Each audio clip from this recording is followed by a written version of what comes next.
Imagine the ground beneath your feet starting to tremble. It's not a gentle shake, it's a deep, powerful rumble you can feel in your bones. Deep within the earth, immense pressure is building, searching for a way out. Suddenly, a deafening explosion rips through the sky, a mountain blows its top. A colossal plume of smoke, ash, superheated gas rockets miles into the atmosphere. The plume blocks out the sun, turning day into an eerie twilight. This isn't a small puff of smoke, this is nature's most destructive display. It's a volcanic eruption, raw, planetary power that can reshape the world in hours. The sky fills with a thick, gritty cloud that begins to rain down not water, but a heavy blanket of gray ash. It's a storm of pulverized rock and glass, it buries everything in its path. After the volcano's roar finally fades, a profound and eerie silence settles over the land. The world is no longer green and blue, it's a uniform, monochromatic gray. A thick, heavy blanket of volcanic ash, sometimes several feet deep, covers every single surface. It smothers the forests, it fills the valleys, it chokes the rivers. The familiar shapes are softened, creating a strange, almost alien landscape. Pale light casts an utter desolation. Skeletons of burned trees stand like ghostly sentinels, a powerful somber sight, nature's destructive force made visible. The landscape is scoured clean, a powerful humbling moment. We are small before nature's might, but even here seeds of an incredible comeback are being sown, buried deep beneath the ash. This gray silence is not an ending, it's a quiet beginning. For months, or even years, the gray landscape remains largely unchanged, but then, one day, a tiny speck of green appears. It's a miracle against the monochrome backdrop. Often, the very first pioneers to return are some of the toughest and most adaptable organisms on Earth. Lichens, mosses. These incredible life forms don't need deep soil to grow.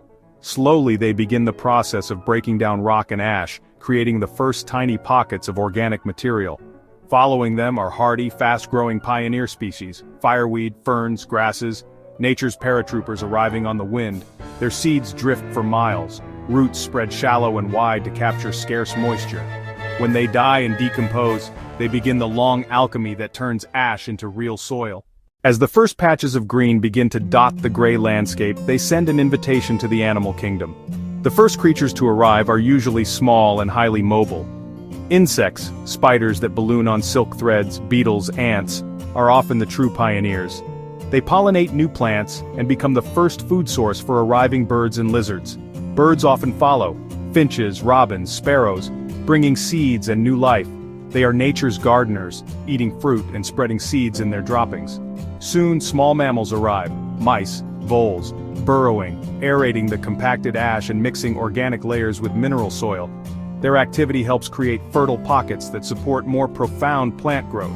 As vegetation densifies, larger herbivores and eventually predators return, restoring the food web. This incredible story of destruction and rebirth is not just a concept, it is played out across the planet again and again. We can see amazing examples of forests thriving on volcanic soil in many places. Take Japan, a nation dotted with volcanoes. The forests around Mount Fuji are testament to repeated cycles of ash and renewal. These woodlands are woven into culture and history, grown on volcanic heartland. In Indonesia, an archipelago on the Ring of Fire, eruptions are common, and life returns. Krakatoa's 1883 catastrophe erased an island. Today, it is covered in vibrant rainforest. Scientists watched life return from scratch. Mount St. Helens left a gray pumice plain, but prairie lupine and other pioneers surprised scientists by colonizing quickly and enriching the soil. From Costa Rica's fertile volcanic slopes to Hawaii's unique ecosystems, the pattern is the same. Volcanic raw materials become rich habitats and even productive farmland. So what is the secret? Why does sterile ash become such fertile ground? The answer lies in its chemical and physical properties. Volcanic ash is tiny fragments of rock, minerals, and volcanic glass. Raw, unweathered material full of locked nutrients. Over time, rain, wind, and temperature break it down. Weathering releases potassium, phosphorus, calcium, magnesium, and more. These volcanic soils, andisols, are packed with essential plant nutrients. The particles are porous and irregular, so the soil stays light, fluffy, and full of air pockets.